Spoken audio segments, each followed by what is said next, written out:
Hello, Wigglers. This is Dumbledog. I made a post on the Eurorack Facebook group over the weekend about a little thing I've been experimenting with. Basically, try to do a sequencing without using sequencers. The idea is I'm using a hard synced LFO into a quantizer to make a melody for me. And as I change the rate or the wave shape or maybe bringing in another LFO, I can get these nice variations in my sequence. And I posted a image along with it, basically a patch using like the Rollins IRA patch editor thingy.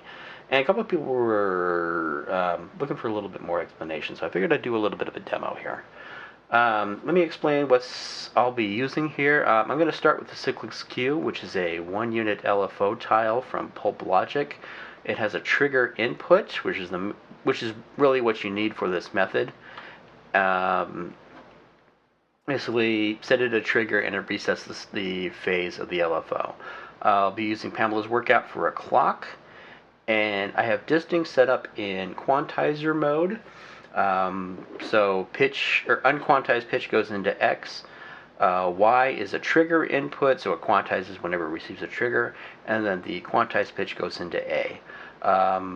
And over down here, I'm using a buffer multiple to send out the quantized pitch, which will go to a simple synth voice that I have off screen. So with that, let's get started. I'll start the Pamela's clock. I'm going to set channel 1 to 8th notes. Oops. There we go. And I'm going to mult this clock. So I'm going to send this to this other buffered mult. And I'm going to send this over to the synth voice. We hear something. Cool. We have sound. From there, I'm going to take trigger 2, and I'm going to use that to trigger the cyclic skew. So channel 2, trigger, and you might be able to see the light blinking a little bit there. That's showing us that we are resetting the trigger whenever it hits this. I'm going to slow this down. I'm going to divide this by 2 for now. So I'm getting a reset of this trigger for every 4 eighth notes. Take the output of the cyclic skew.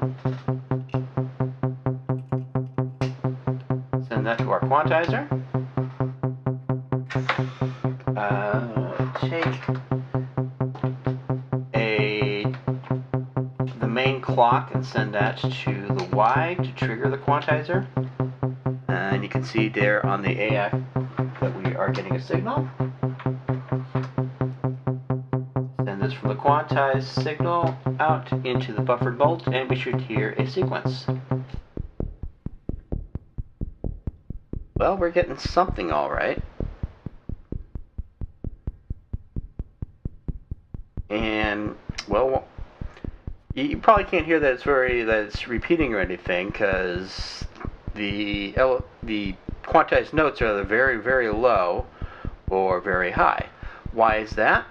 Well, the range on the cyclic skew goes from -5 to 5 volts, which translates into 10 octaves, which is somewhere on the scale of a grand piano. So what we need to do is tame this output down quite a bit. For that, I'll use this attenuating offset tile, another one from Pulp Logic. Great module, by the way. Inner knob attenuates, and the outer one is an offset. So we'll go ahead and run that in there.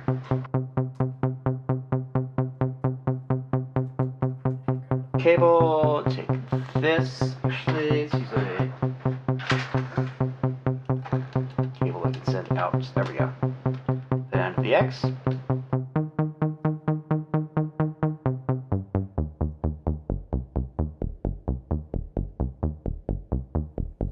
And there we go. We got a simple little pattern. just repeats going up because my skew is just a simple ramp wave. I move this over to a triangle. Going up there. I go down. It's a ramping down wave.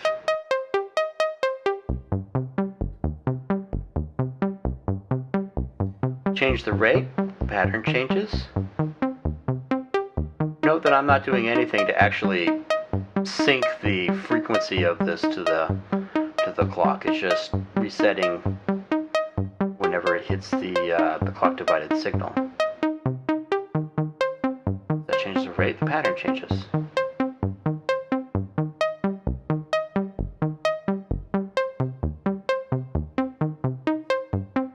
And by the time we're going over here, obviously this is cycling far faster than the actual reset signal here. So it's going through more than one of its waveforms before it's actually hitting a trigger. But that's okay. That's kind of what gives us our variation.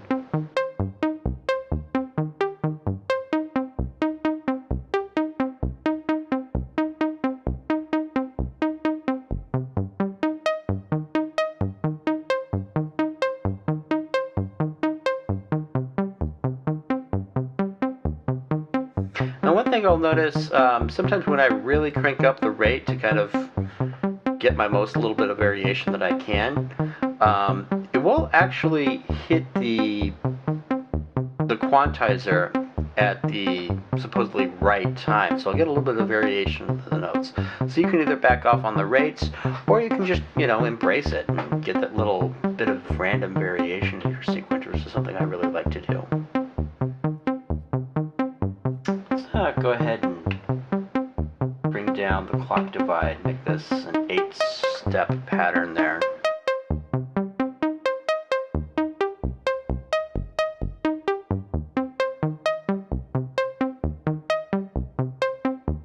There we go. So that's the basic concept of this whole little routine here. It's just your tempo synced LFO into a quantizer. Where can we go with this? Well, probably the most obvious thing is we can go ahead and bring in another LFO. For that, I have a Dixie 2 Plus set up as in LFO mode. And I will go ahead and I will sync that. Oops. Actually, what I'll do is I'll take another channel of Pamela's to the sync input. And let's make that 4 steps as well, and you can kind of see it's resetting the phase there. And let's try using, well, let's use the square wave first and see what that does.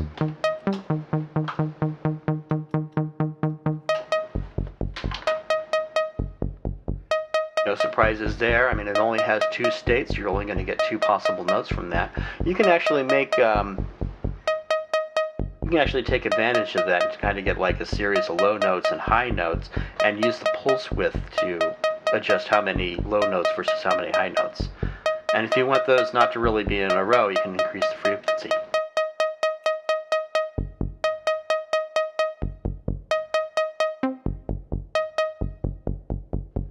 It's a little bit of a rhythm there.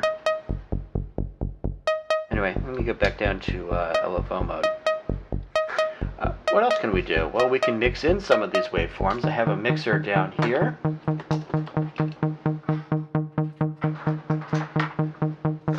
Let's mix in the square wave down here. I'll put this in the second channel of my mixer. And I'll take the triangle wave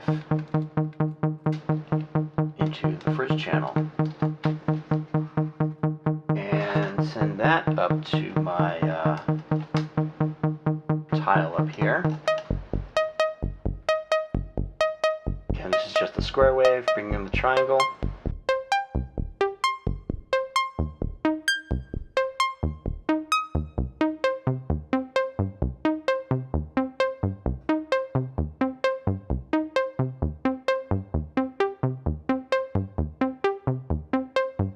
Nice little sequence there.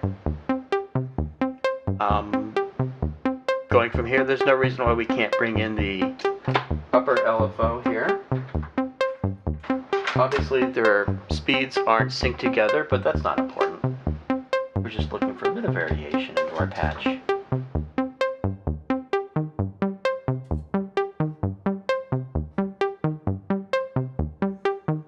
There we go.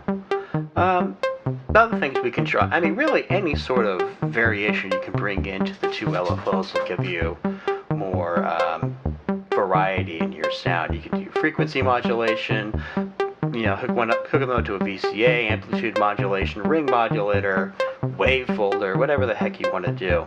And everything you do will just give you a different sort of pattern. You can just slowly turn the knobs and let the pattern evolve. One thing I will show really quick before I go is I have the brand new Mutable Instruments Kinks here. And this has a few pretty cool ways of manipulating the LFO here. The first thing, this sine area here, I can invert or rectify the signal, either giving all positive or halfway rectification. This one's really cool because this means half the signal is going to be 0 volts. So if you have it running at the tonic of your sequence, half your notes in a way can be made to be at the tonic. So let me show you what I mean there. Let me take this out of here.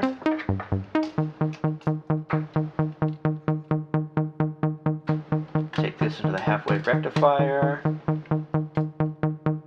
and I'll take let's take the sawtooth here. No, I'll take the sine. Plug that into here. And you can kind of hear that, you got a 4-note pattern here, and half of them are actually at the tonic, and the other ones are actually going up higher.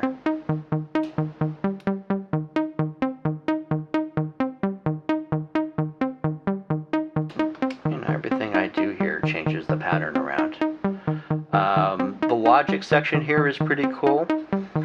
I can take the square wave here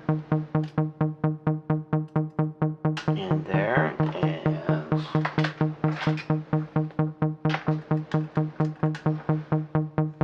the other side, I can take, we can take from the cyclic skew, switch that around. Take the minimum of that.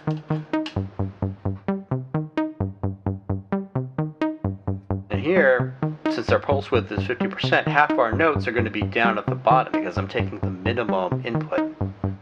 And as I change that, more notes or fewer notes are going to be coming from the bottom there.